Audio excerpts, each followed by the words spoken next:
All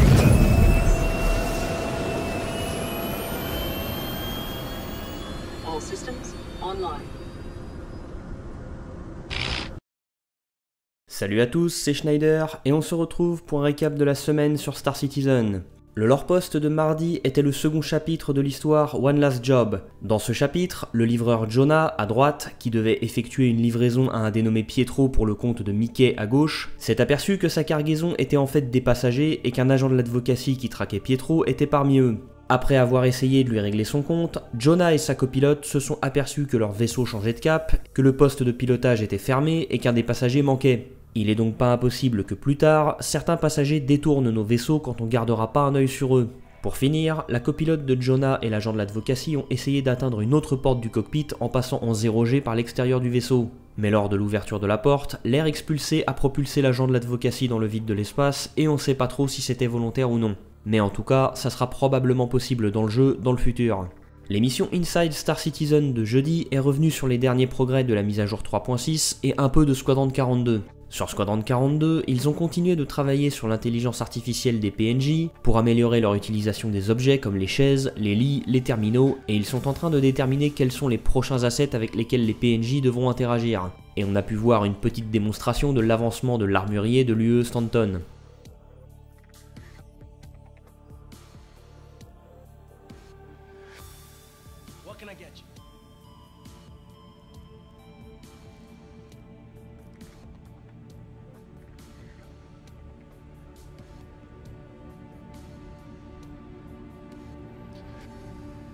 Bearing P8 AR.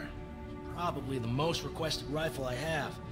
She's good, but with the right attachments can really shine. Of course, knowing which ones are the right ones is the quickest way to get into an argument with a Marine.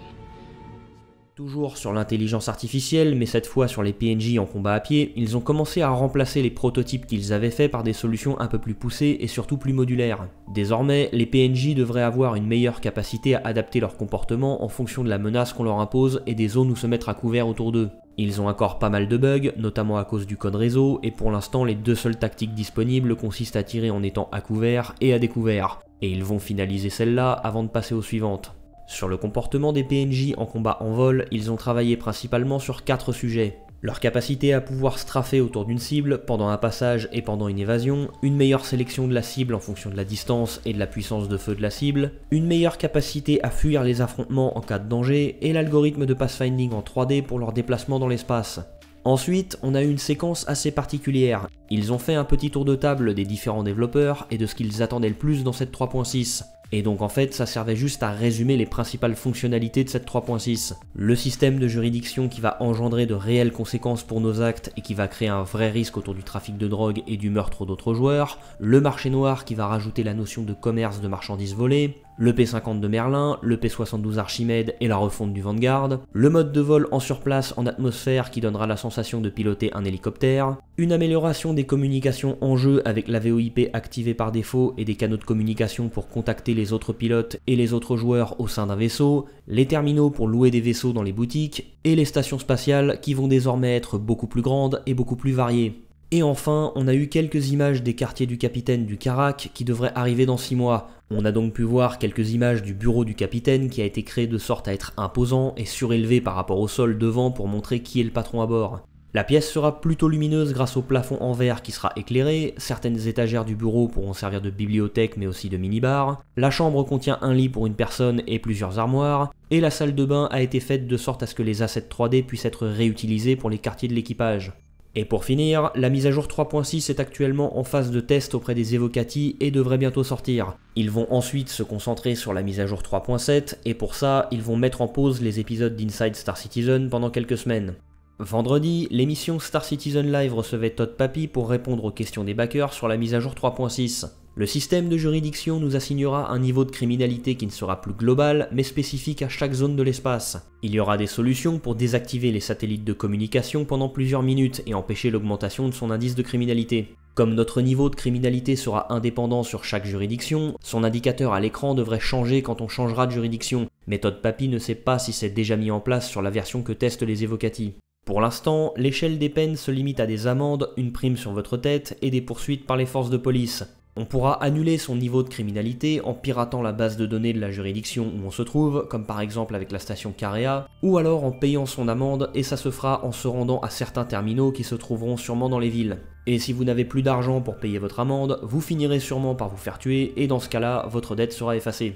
Ils ne savent pas encore comment leur système de criminalité va distinguer la légitime défense d'un crime. Si vous tirez le premier et que c'est vous qui infligez le plus de dégâts, vous serez sûrement considéré comme le méchant de l'histoire. Et il y a plein de situations qu'ils vont devoir étudier au cas par cas, comme par exemple, qui est le fautif lors d'une collision au-dessus d'un spatioport? À partir de quelle hauteur on considère le joueur en vol au-dessus du hangar comme étant un troll qui fait de l'anti-jeu?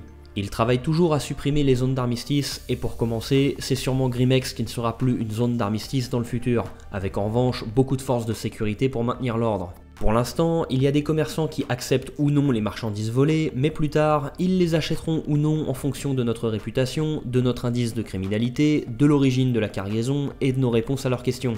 Plusieurs décharges ont été ajoutées dans l'univers persistant en 3.6, mais on pourra seulement y vendre des marchandises volées et des produits illégaux. La vente de vaisseaux volés sera pour beaucoup plus tard. Les nouvelles stations spatiales ne seront pas encore totalement explorables. Ils ont surtout travaillé sur leur aspect extérieur, et c'est seulement en 3.7 et en 3.8 qu'ils commenceront à ajouter plus de pièces à l'intérieur, comme des salles des machines et des quartiers d'habitation pour les employés. La refonte complète de Port-Olisar est toujours prévue, mais pour après la 3.6. Ils veulent avancer sur l'apparence et l'intérieur des dépôts de marchandises et des stations de repos avant de s'y mettre sérieusement. On finira par avoir une boussole et un système de coordonnées spatiales, mais ils ont besoin de régler d'autres problèmes avant pour déterminer quelle sera la meilleure solution. Ils aimeraient aussi que la plupart des endroits importants dans le jeu soient découvrables par nous-mêmes et pas tout simplement trouvables sur internet grâce à des gens qui partageraient leurs coordonnées géographiques. Le système de spawn des minerais ne leur permet pas pour l'instant de les faire apparaître à des endroits crédibles comme dans des canyons, des cratères ou des grottes, mais l'idée leur plaît. Les composants d'armes disponibles en 3.6 seront limités à des optiques comme des points rouges et des lunettes. Les chargeurs, les canons, les poignées, les pointeurs laser arriveront beaucoup plus tard. Et enfin, la location de vaisseaux arrivera un peu plus tard car ils ont encore certaines choses à régler sur le sujet. Ça sera certainement des locations pour 1, 3 ou 7 jours, mais ils doivent encore régler comment on rendra le vaisseau et ce qui arrivera aux marchandises qu'on laissera à l'intérieur, notamment après une déconnexion. Samedi, CIG a mis à jour les roadmaps de Star Citizen et Squadron 42. Sur Squadron 42, l'algorithme de pathfinding 3D et le pilotage des PNJ les moins expérimentés sont terminés. Par contre, l'armure basilisque pour l'advocacy, les tenues d'artilleurs et les améliorations d'animation de mort ont toutes été repoussées du 2e au 3e trimestre. Et enfin sur Star Citizen, la refonte du Vanguard et le système de juridiction sont terminés, mais comme prévenu la semaine dernière, le 890 Jump arrivera que dans quelques semaines car il n'est pas encore tout à fait terminé.